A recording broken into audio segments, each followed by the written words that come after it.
Today we're going to begin our discussion with listening, and this is the first module in the listening section. Before we start really getting into listening, I want to talk, just give you a little review from last time. If you'll notice in this cartoon here that we're talking about nurturing kids. But if you notice the son is nurturing the parents. And that's what this course is really about. It's really about taking care of yourself and nurturing yourself so you can better take care of your children. So these are several ideas that we spoke about a week or two ago. And I want to know, just check internally and see, how are you doing with this? Getting enough sleep. How important is that?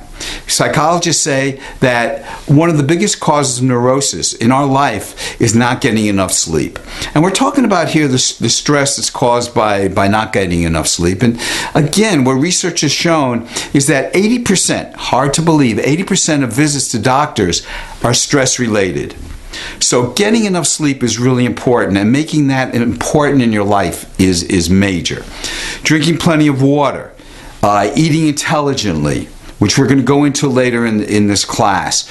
Exercising regularly. Taking time out to relax or meditate each day. I know I make that important in my life.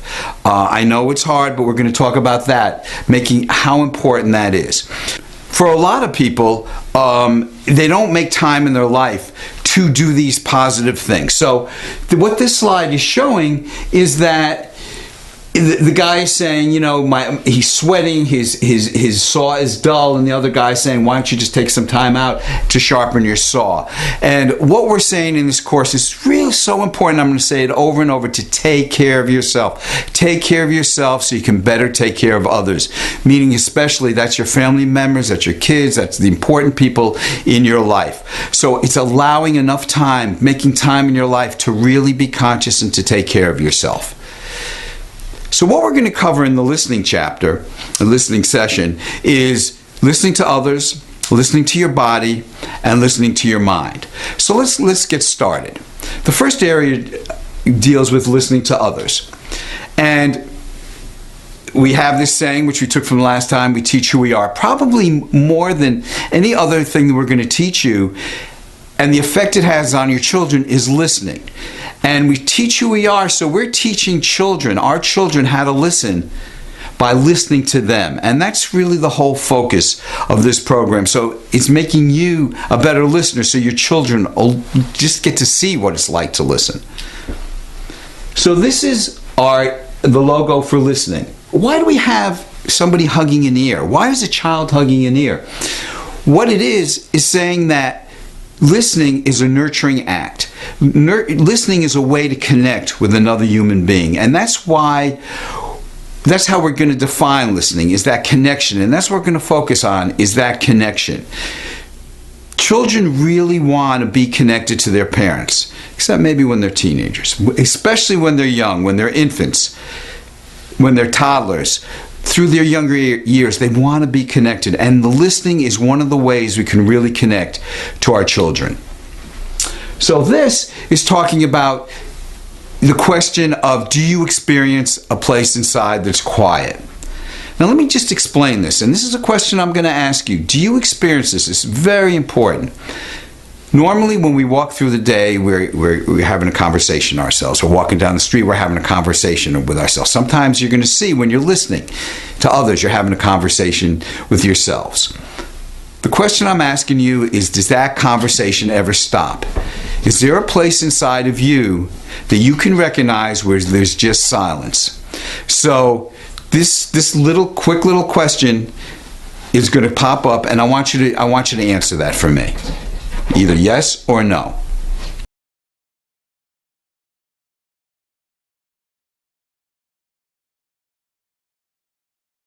For those of you who did say yes, I want you to think about it. And I'm going to give you, again, another slide for you to look at and just answer what's true for you. When you do experience that silence, when do you experience it? Is it in nature? Is it when you're playing sports? Is it when you're dancing?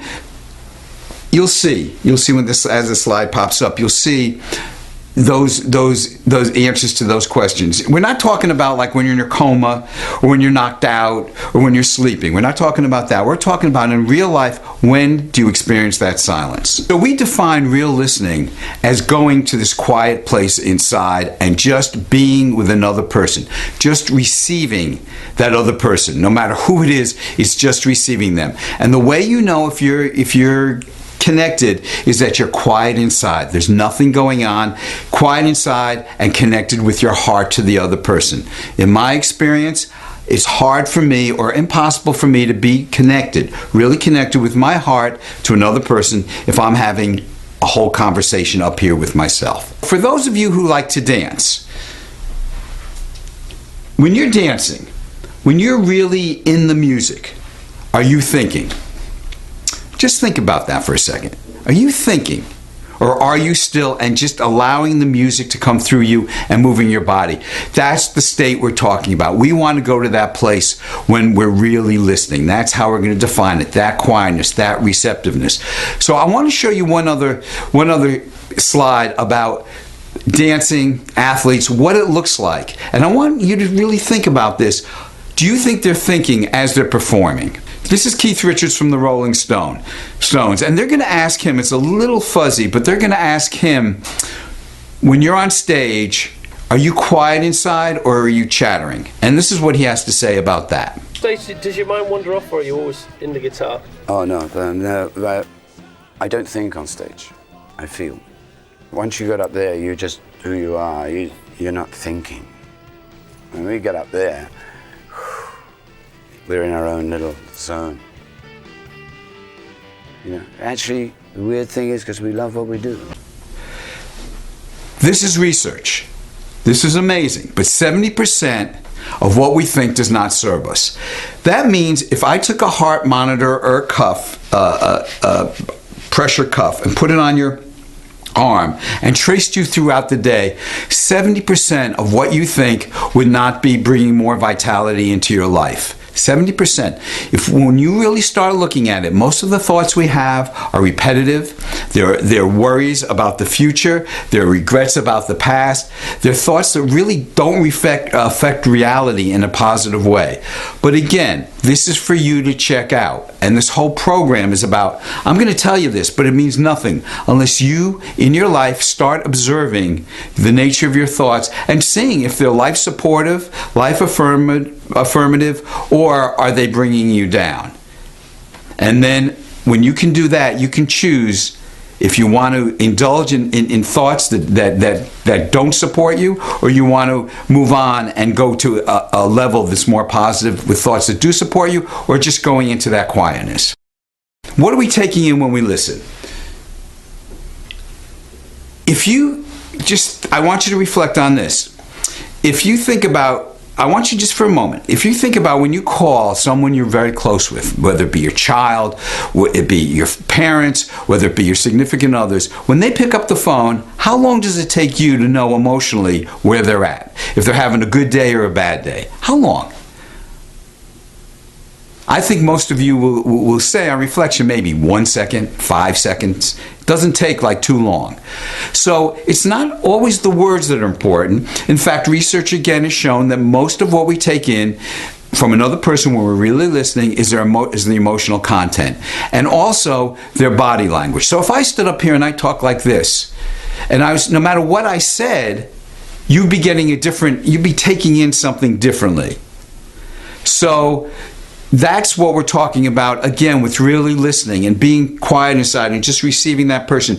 What you're going to take in is the emotional content. What you're going to take in is the body language. Why is it important to listening? Why are we making such a big thing out of this? One thing we said in the beginning is it's really important to listen so your children will learn what listening even looks like. A lot of people don't even know what real listening looks like. Also, it's a very nurturing, caring act. And those everyone who's listening to this video right now and everyone who's participated in our programs cares. You wouldn't be here if you didn't care about those people that are important to you in your life, meaning basically your children are probably the most important, for most people, the most important individuals in their lives. So one of the most caring things you can do, one of the most nurturing things you can do is to listen. So this is a video that's going to exemplify what we do instead of listening. It was taken maybe 10 years ago in a class where we were working with high school students. So have a look and see if you can relate to this at all. Who was that guy? Please don't let him sit next to me. Please, please, please don't make him sit next to me. Oh, man.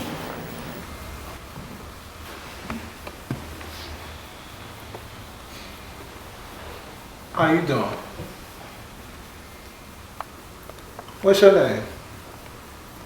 Sasha. What school you go to? Outreach Academy. Do you know this guy named Robbie Johnson? Rob Johnson? Yeah, I know Rob Johnson. He is mad cute. Oh, you see his new car, that Lexus? Oh, so. Who cares about Rob? I just want to get with you, man. She's still talking about Rob. Will she ever stop? Stop. Could someone just shoot me? But anyway, me and Rob play ball together. I mean, I be busting this cat down. Oh God, another useless jock story. I hate basketball. I mean, look at him. Look at his sneakers. Look at his pants. He's a straight up bum. Why is he even trying to down somebody? My goodness, why don't he just shut up about these jock sports and just give me Rob's number? Give me Rob's number. Give me Rob's number. I'm not that interested in sports. This is the home assignment for this week, is to read the listening chapter. And if you can, it'll be a later module where I ask you to do the homework, but really start doing this homework, the home assignment, beyond reading it, is start really being aware of what you do instead of listening. And to help you, look at the home assignment at the end of the chapter. That's going to help you. And if you want to start writing it down, there are pages in the book where there's room to write it. Again, number 2 is the important one, looking at what you do instead of listening.